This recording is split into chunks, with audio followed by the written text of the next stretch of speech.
September sunrise over the world's largest natural mineral spring. I'm here at Thermopolis, Wyoming, and behind me is the Bighorn River and a big terrace of travertine, which is a carbonate being deposited by those steaming hot springs right above it. Why is it here? What's the deal with Thermopolis? Why are all these hot springs here? That's what we're going to explore in today's video. You won't be surprised to find out there's a really cool geological story behind it.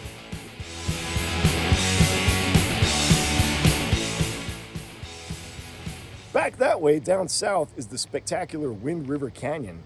It's an excellent drive that follows the Wind River before it becomes the Bighorn through 3 billion years of time in about 17 miles. You go all the way from Precambrian up through Triassic. And I did another video on that, so if you're curious about the geology of the canyon itself, I'll put a link down below. You can take a look and see what I had to say about that, but more importantly, what the rocks have to say. That canyon resulted from mountain building, laramide thrusting to the south, where all the originally horizontal strata were tilted up. So the thrust brought the mountains up to the south, forming the northern margin of the Wind River Basin.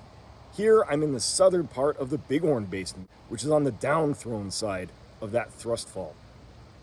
All the strata are now angled down to the north into this basin, meaning any groundwater precipitation that lands in those mountains, and here in Wyoming most precipitation for the year comes in the form of snowpack, melts and follows those rock layers down. It travels through high porosity, high permeability rocks and is held in place by low permeability, low porosity rocks. It's a plumbing system. So the groundwater follows those downward dipping beds to the north. And here in Thermopolis, it does something really interesting. It actually flows close enough to the mantle where it gets superheated, starts to boil and steam, and then finds faults, fractures, and fissures and flows back up to the surface. It carries with it all the dissolved carbonate minerals that it's picked up along the way, and when it comes out at the surface, it deposits them in these spectacular deposits of travertine at the vents. Something similar happens at hotspots all around the world. This is just a really cool local example. So today's video, we're going to look at some of these mineral springs, some of their deposits, and the geology that's behind causing them.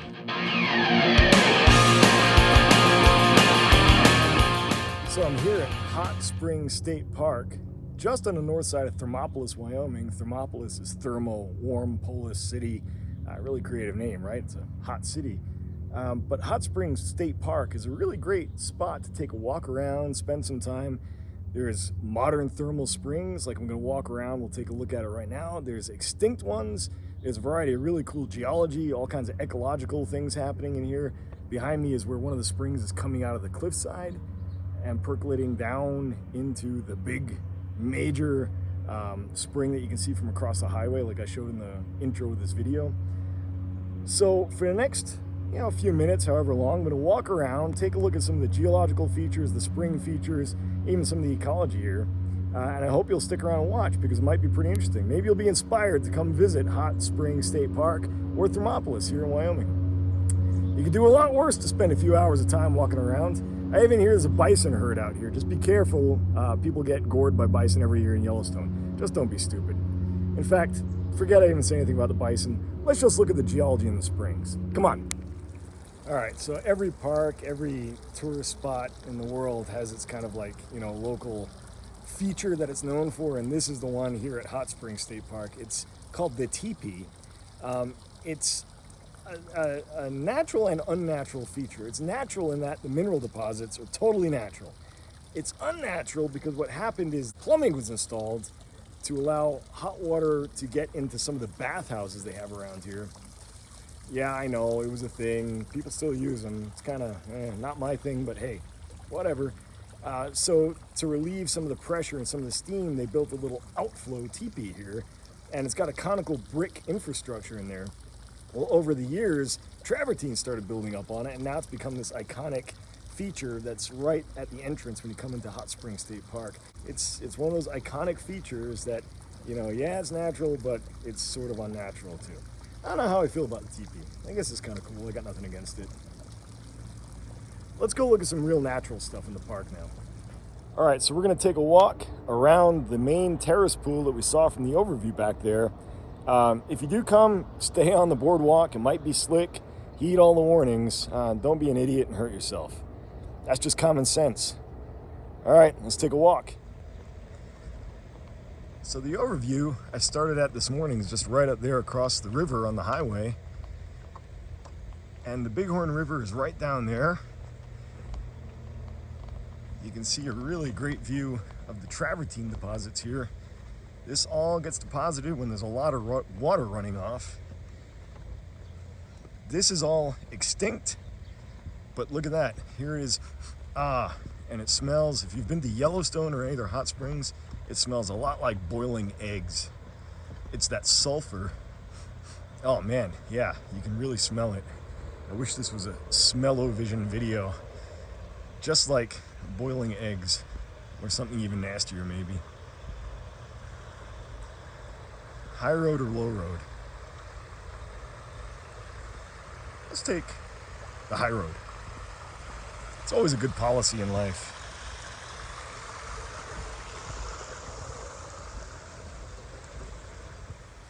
These pools might make it look like a moonscape, like there's nothing really living here, but off in the distance, there's some little creatures running around doing their business. There's a little killdeer running around out there, and these guys are going after the brine flies. Believe it or not, there's little tiny dipterans, flies, two-winged flies, and their larvae can live in these thermal springs. They're really resistant to toxic chemicals that would be dangerous to other animals, to high temperatures. So little brine flies, which are also common in the Great Salt Lake, form an important food source for these little wading birds. There's another guy out there, his little buddy. Hard to believe, but there's also some little grasses growing out here. So there's a variety of vegetation that can handle the heated water. Down there it's a little bit cooler than it is when it comes out of the vent, but still aquatic grasses living in these hot springs.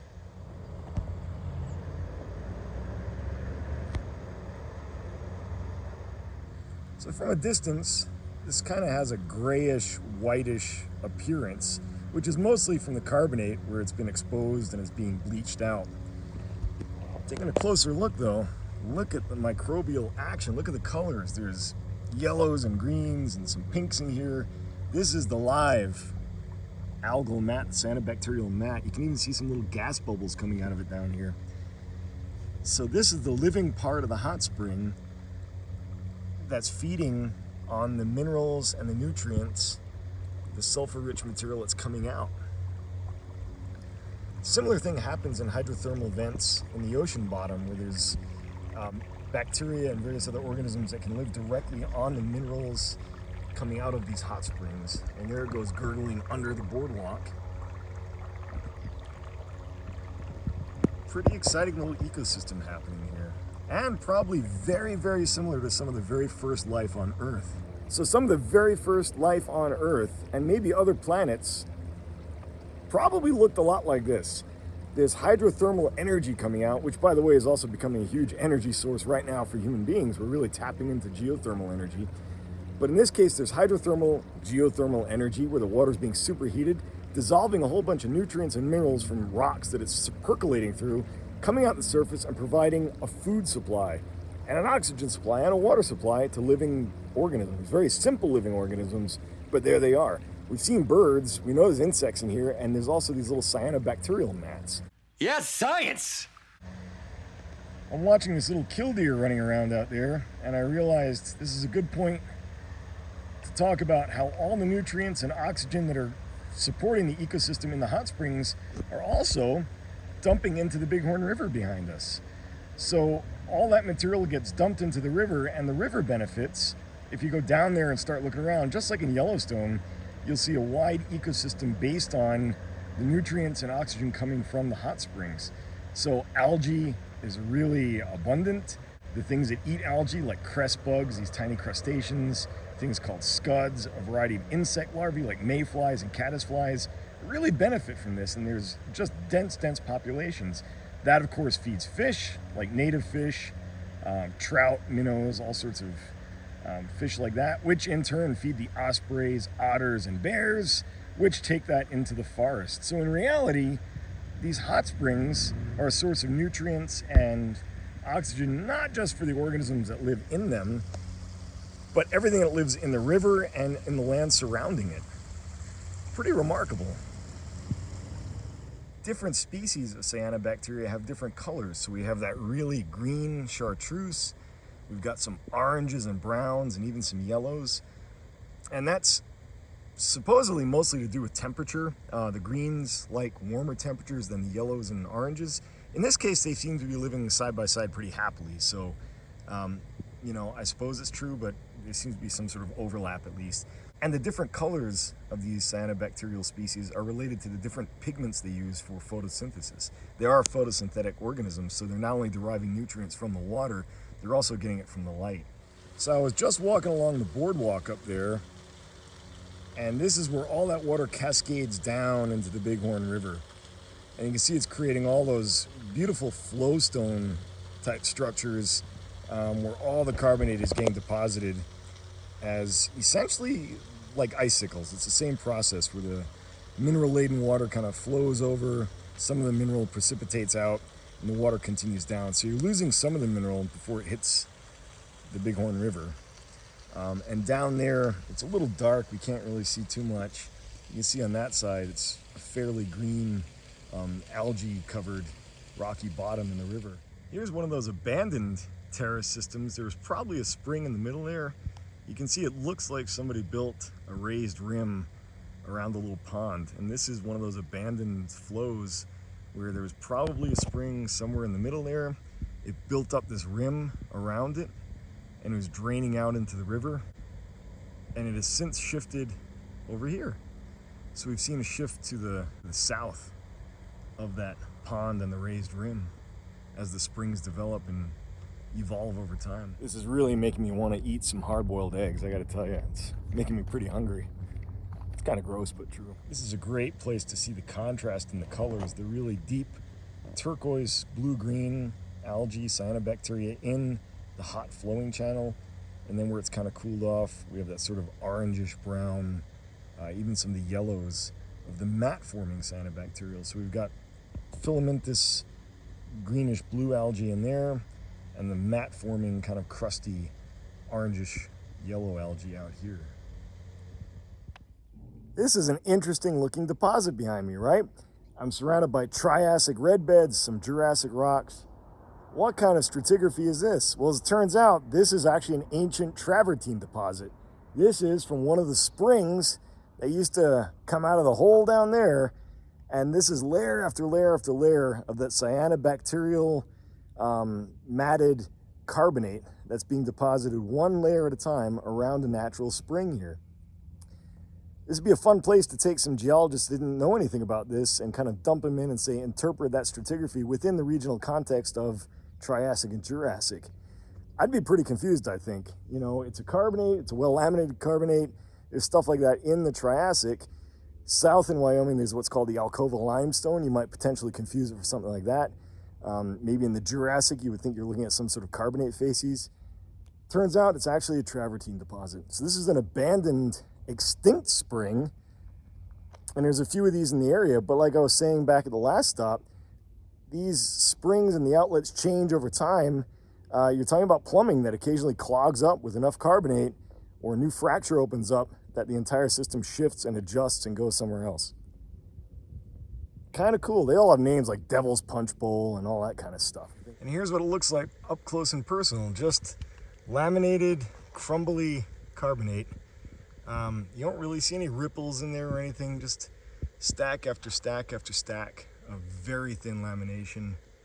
Some ridges along the top that at first look like ripples, but then you realize it's just these little micro pools that have formed, little ridges of carbonate in these tiny little pools. There's some cool swirling and deformation there. It almost looks like the bedding partly collapsed, or there's something funny going on, maybe a secondary little spring or something was coming out. So it's not all purely horizontally laminated like in that wall. You do get some interesting little swirls and whatnot. Cool textures.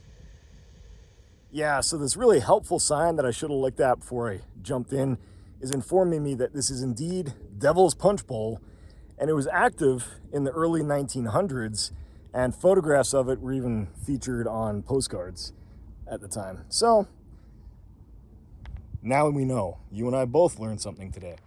All right, I'm about to take a stroll down to White Sulfur Springs, which was really built up in the 1800s. There was a bathhouse, there was a dance pavilion and everything. Unfortunately, in 1899, there was a big fire that destroyed it. So that was kind of a bad year here. They haven't rebuilt it, but this little landing and the stairway was built by the CCC back in the 30s, apparently, to facilitate access down there. And the spring was flowing at a lot higher velocity than it is today. So again, that kind of plumbing is shifting things and is not quite the outflow that was in the 1800s when this was one of the most popular highlights of a trip to Thermopolis and Hot Springs State Park. We're going to take a look at it and see what it looks like anyway. You know, I'm always impressed by these 1930s structures that were built by the Civilian Conservation Corps and the WCA. A lot of them in a lot better shape than stuff that's built 5, 10, 15 years ago. And here we go down the stairway to White Sulfur Spring. See what this is all about. There's some nice travertine in the wall here. So there's travertine in the wall. They've kind of used that as a jumping off point for constructing additional buttressing. That's cool.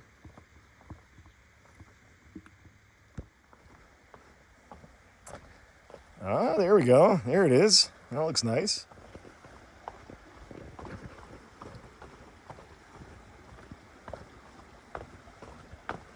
Nice travertine on the walls. You can see that layering, just year after year after year of sediment building up. Some of it's kind of arching down.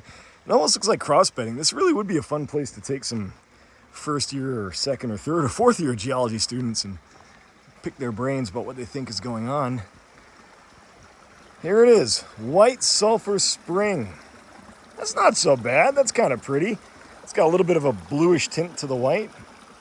Volume might not be what it was in the 1900s and the 1800s, but still pretty good. Oh, look at that. That's something we have not seen yet before, that white filamentous algae. That is cool. Very ethereal. It kind of reminds me of the beast in Poltergeist. Okay, I'm showing my nerdliness here, but it's got that same texture to it. Holy cow, look at all the little fish too.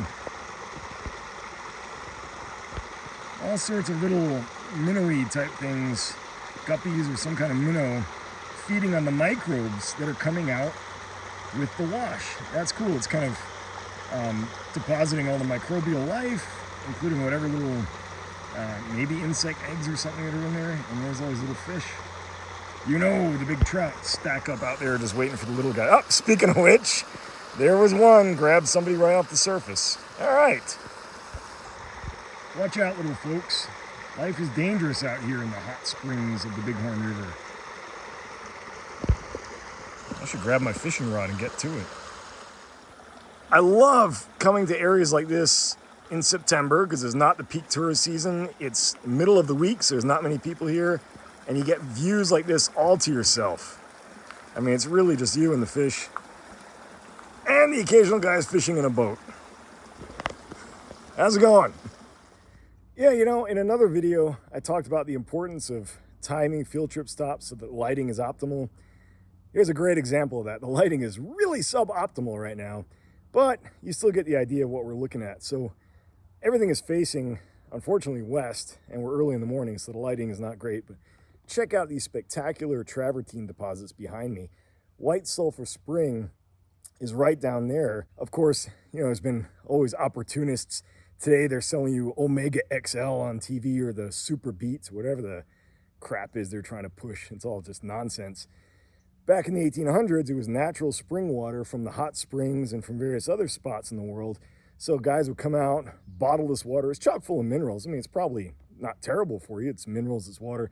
And they would sell it as a cure-all, just like today. You know, you see these ads on TV with all these, you know, losers trying to separate you from your money. It cures basically everything under the sun. Somehow doctors don't want you to know about it. Well, the same thing was happening in the 1800s. Snake oil and claptrap, that's what they were selling. Hasn't really changed much. But back to the geology, check out the spectacular outcrop behind me. So you can see these kind of pillowy domes. This must have been a really awesome fall with a big terrace that's kind of bisected and eroding now. So we're seeing the inner workings of one of those big terraces like we saw back at the entrance of Hot Springs State Park where we did the big walk around. Cool to see the inner workings of these things. If you did a big slice through it, this is what you would see.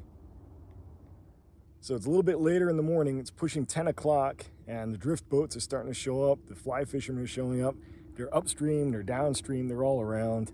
There's starting to be more tourists in the park. You know, it's a good time for us to maybe skedaddle and get out of here and get back to doing some science. As always, thanks for watching these silly little videos I've been making. I'm gonna keep making them. Please keep watching, and I really appreciate your time, and I will see you on the outcrop.